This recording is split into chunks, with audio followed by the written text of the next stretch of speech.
ఓం శాంతి. ఈరోజు Murali date 26 March 2025. బాబా చెప్తున్నారు, మధురమైన పిల్లలు, మీరు తండ్రి చేపట్టుకున్నారు. మీరు గృహస్థ వ్యవహారంలో ఉంటున్న తండ్రిని స్మృతి చేస్తూ చేస్తూ తమోప్రధానం నుండి సతోప్రధానంగా తయారవుతారు. ప్రశ్న: పిల్లలైన మీలో ఏ ఉత్సాహం ఉండాలి? హృదయ సింహాసనాధికారులుగా అయ్యేందుకు విధి ఏది?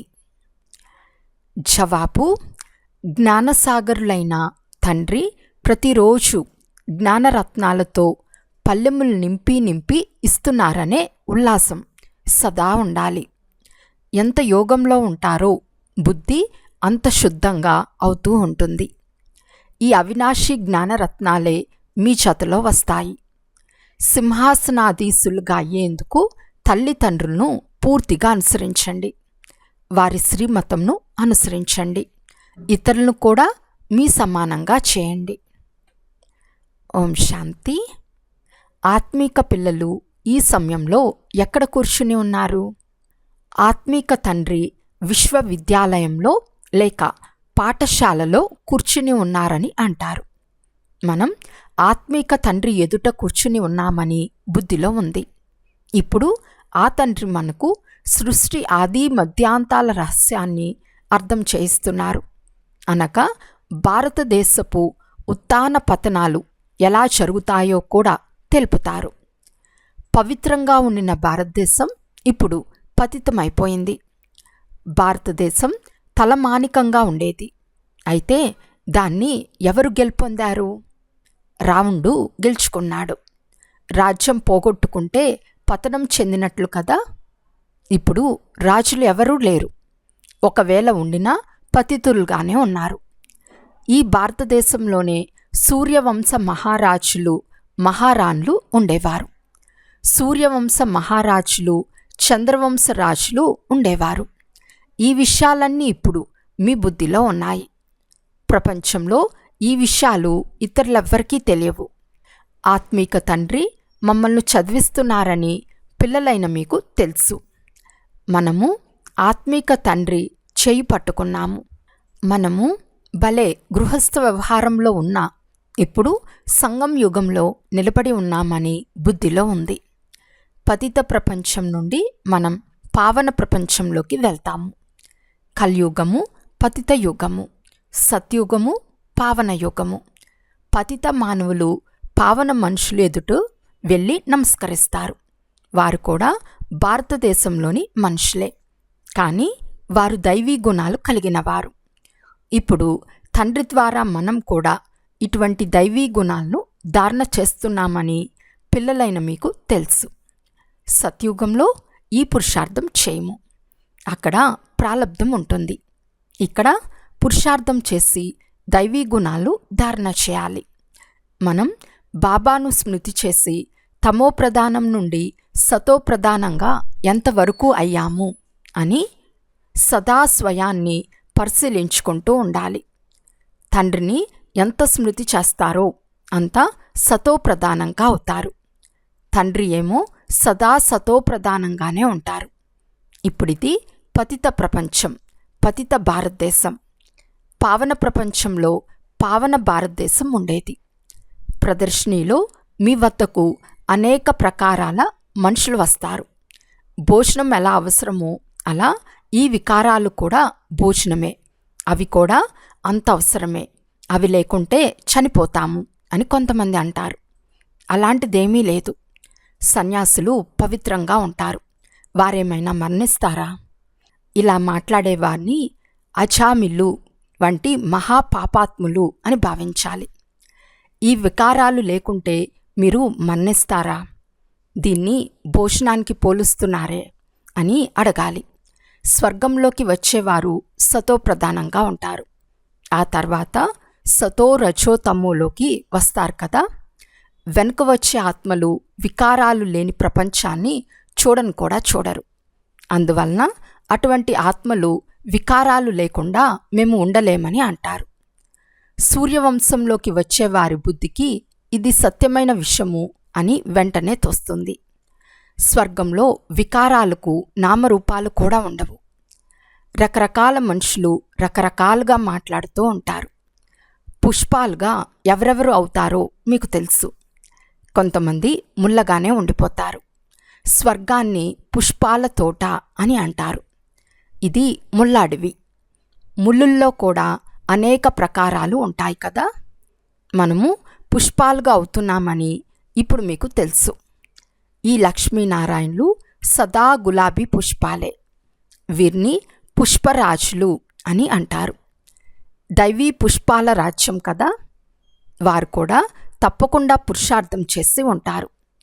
చదువు ద్వారా తయారయ్యారు కదా. మనమిప్పుడు ఈశ్వర్య పరివారానికి చెందిన వారిగా అయ్యామని మీకు తెలుసు. మొదట ఈశ్వరుడంటే తెలియదు. తండ్రి వచ్చి ఈ కుటుంబాన్ని తయారు చేశారు. తండ్రి మొదట స్త్రీని దత్తత తీసుకుని ఆ తర్వాత వారి ద్వారా పిల్లలను రచిస్తాడు. బాబా కూడా ఇతన్ని దత్తు తీసుకున్నాడు.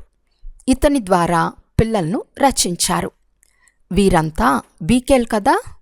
ఈ సంబంధము ప్రవృత్తి మార్గానికి చెందింది. సన్యాసులది నివృత్తి మార్గం. అందులో మమ్మా బాబా అని అనరు. మీరు ఇక్కడ మమ్మా బాబా అని పిలుస్తారు. ఇతర సత్సంగాలన్నీ నివృత్తి మార్గానికి చెందినవి. ఈ ఒక్క తండ్రిని మాత్రమే మీరు మాతా పిత అని పిలుస్తారు. భారతదేశంలో పవిత్ర ప్రవృత్తి మార్గం ఉండేదని తండ్రి కూర్చుని అర్థం చేస్తున్నారు. ఇప్పుడు అపవిత్రం అయిపోయింది. నేను మళ్ళీ అదే ప్రవృత్తి మార్గంను స్థాపన చేస్తున్నాను. మన ధర్మం చాలా సుఖంనిచ్చేదని మీకు తెలుసు. మనం మళ్ళీ పాత ధర్మానికి చెందిన వారి సాంగత్యం ఎందుకు చేయాలి? మీరు స్వర్గంలో ఎంతో సుఖంగా ఉంటారు. వజ్ర వైడూర్యాల భవనాలుంటాయి. ఇక్కడ అమెరికా రష్యా దేశాల్లో ఎంతటి ధనవంతులుగా ఉన్నా స్వర్గంలో ఉన్నంత సుఖముండదు. ఇక్కడ బంగారు ఇటుకలతో భవనాలు ఎవ్వరూ కట్టించలేరు. స్వర్గం వంటి సుఖముండదు. బంగారు మెహల్లు సత్యుగంలో మాత్రమే ఉంటాయి. ఇక్కడ బంగారం లేనేలేదు. స్వర్గంలో ప్రతి చోట వజ్ర వైడూర్యాలు పొదిగించబడి ఉంటాయి. ఇక్కడ వజ్రాల ధర ఎంతగానో పెరిగిపోయింది. ఇదంతా మట్టిలో కలిసిపోతుంది. నూతన ప్రపంచంలో మళ్లీ నూతన గనులు నిండుగా ఉంటాయని బాబా అర్థం చేయించారు. ఇవన్నీ ఖాళీ అవుతూ ఉంటాయి. సాగరుడు వజ్ర వైడూర్యాల పల్లెములను ఇచ్చారని అంటారు. అక్కడ లెక్కలేనన్ని వజ్ర వైడూర్యాలు దొరుకుతాయి. సాగరాన్ని కూడా దేవతారూపంగా భావిస్తారు. తండ్రి జ్ఞానసాగరుడని మీకు తెలుసు. జ్ఞానసాగరుడైన తండ్రి మనకు ప్రతిరోజు జ్ఞానరత్నాల పల్లెమును నింపిస్తున్నారని సదా ఉల్లాసంగా ఉండాలి. ఆ సముద్రాలన్నీ నీటి సాగరాలు. తండ్రి పిల్లలైన మీకు జ్ఞానరత్నాలను ఇస్తున్నారు. వాటిని మీరు బుద్ధిలో నింపుకుంటారు. ఎంత యోగంలో ఉంటారో బుద్ధి అంత బంగారు సమానంగా అవుతూ ఉంటుంది. ఈ అవినాశి జ్ఞానరత్నాలనే మీరు వెంట తీసుకెళ్తారు. తండ్రి స్మృతి మరియు ఈ జ్ఞానము ముఖ్యమైనవి. పిల్లలైన మీలో చాలా ఉల్లాసం ఉండాలి. తండ్రి కూడా గుప్తమైనవారు. అలాగే మీరు కూడా గుప్తమైన సైన్యం. అహింసయుక్త గుప్త యోధులని అంటారు కదా. ఫలానా వారు చాలా శక్తిశాలి యోధులని అంటారు. కానీ నామరూపాలు తెలియవు అని అనేందుకు వీలు లేదు. ప్రభుత్వం వారి వద్ద ఒకరికొకరి పేరు, వారి గుర్తులు పూర్తిగా ఉంటాయి. గుప్త యోధులు, అహింసకులు అనేవి మీ గుర్తులే, మీ పేర్లే. అన్నిటికంటే మొట్టమొదట హింస వికారము. ఇదే ఆది మధ్యాంతాల దుఃఖంను ఇస్తుంది. అందుకే ఓ పతిత పావన, మీరు వచ్చి పతితులైన మమ్మల్ని పావనంగా చేయండి అని అంటారు. పావన ప్రపంచంలో ఒక్కరు కూడా పతితులు ఉండరు. ఇప్పుడు మనం భగవంతుని నుండి వారసత్వం తీసుకునేందుకు భగవంతుని పిల్లలుగా అయ్యామని మీకు తెలుసు. కానీ మాయ కూడా తక్కువైందేమీ కాదు. మాయ ఒక్కసారిగా చెంపదెబ్బ వేస్తే పోయి మురికి కాలువలో పడతారు. వికారాలకు వశమయ్యే వారి బుద్ధి ఒక్కసారిగా సమాప్తమైపోతుంది. పరస్పరము దేహదారులపై ప్రీతిని ఎప్పుడూ ఉంచకండి అని తండ్రి ఎంతగానో అర్థం చేయిస్తున్నారు. మీరు ఒక్క తండ్రిపైనే ప్రీతిని ఉంచాలి. ఏ దేహదారిని ప్రేమించరాదు. దేహం లేని విచిత్రమైన ఆ తండ్రినే ప్రేమించండి. తండ్రి ఎంతగా అర్థం చేయిస్తున్నా అర్థమేమో చేసుకోరు. అదృష్టంలో లేకుంటే పరస్పరం దేహాల్లో చిక్కుకుంటారు. మీరు కూడా ఆత్మలేనని, యోగులేనని బాబా ఎంతగానో అర్థం చేయిస్తున్నారు. ఆత్మ పరమాత్ముల రూపం ఒక్కటిగానే ఉంటుంది. ఆత్మలు చిన్నవిగా పెద్దవిగా ఉండవు. ఆత్మ అవినాశి. ప్రతి ఒక్కరి పాత్ర బ్రహ్మలో నిశ్చయింపబడి ఉంది. ఇప్పుడు అనేక మంది మనుషులున్నారు. తర్వాత కేవలం 9-10 లక్షల మంది మాత్రమే ఉంటారు. సత్యుగ ఆరంభంలో ఎంతో చిన్న వృక్షంగా ఉండేది. ప్రళయం ఎప్పుడూ జరగదు. మనుషు మాతృల ఆత్మలన్నీ మూలవతనంలో ఉంటాయని మీకు తెలుసు. ఆత్మల వృక్షం కూడా ఉంది. విత్తనం వేస్తే దాని నుండి వృక్షమంతా వెలువడుతుంది కదా. మొట్టమొదట 2 ఆకులు వస్తాయి. ఇది కూడా అనంతమైన వృక్షం. సృష్టి చక్రంను చూపించి అర్థం చేయించటం ఎంతో సులభం. ఆలోచించి చూడండి. ఇప్పుడుండేది కలియుగం. సత్యుగంలో ఒకే ధర్మం ఉండేది. అక్కడ చాలా కొద్దిమంది మనుషులే ఉంటారు. ఇప్పుడు ఎంతమంది మనుషులు, ఎన్ని ధర్మాలు ఉన్నాయి? ఇంతమంది మొదట లేనే లేరు. వారంతా ఎక్కడికి వెళ్తారు? ఆత్మలన్నీ పరంధామానికి వెళ్ళిపోతాయి. మీ బుద్ధిలో మొత్తం జ్ఞానమంతా ఉంది. తండ్రి ఎలా జ్ఞానసాగర్లో మిమ్మల్ని కూడా అలాగే తయారు చేస్తారు. మీరు చదువుకుని ఈ పదవిని పొందుతారు. తండ్రి స్వర్గ రచయిత అయినందున స్వర్గ వారసత్వంను భారతీయులకే ఇస్తారు. మిగిలిన వారందర్నీ ఇంటికి వాపస్ తీసుకెళ్తారు. తండ్రి అంటున్నారు, పిల్లలైన మిమ్మల్ని చదివించేందుకు నేను వచ్చాను. ఎంత పురుషార్థం చేస్తారో అంత పదవి పొందుతారు. శ్రీమతంను ఎంత బాగా అనుసరిస్తారో అంత శ్రేష్టంగా అవుతారు. ఆధారమంతా పురుషార్థంపైనే ఉంది. మమ్మా బాబాల హృదయ సింహాసనాధికారులుగా అయ్యేందుకు తల్లిదండ్రులను పూర్తిగా అనుసరించండి. సింహాసనాధికారులుగా అయ్యేందుకు వారు నడిచినట్లు నడవండి. ఇతరులను కూడా మీ సమానంగా తయారు చేయండి. బాబా అనేక రకాల యుక్తులు తెలుపుతున్నారు. బ్యాడ్జ్ని చూపించి ఎవరికైనా మీరు బాగా అర్థం చేయించవచ్చు. పురుషోత్తమ మాసం వస్తే చిత్రాలు ఉచితంగా పంచమని బాబా చెప్తున్నారు. బాబా బహుమతులను ఇస్తారు. మీ చేతికి ధనం వస్తే బాబాకు కూడా ఖర్చులుంటాయి కదా అని అర్థం చేసుకుని వెంటనే బాబాకు పంపిస్తారు. అందరి ఇల్లు ఒకటే కదా.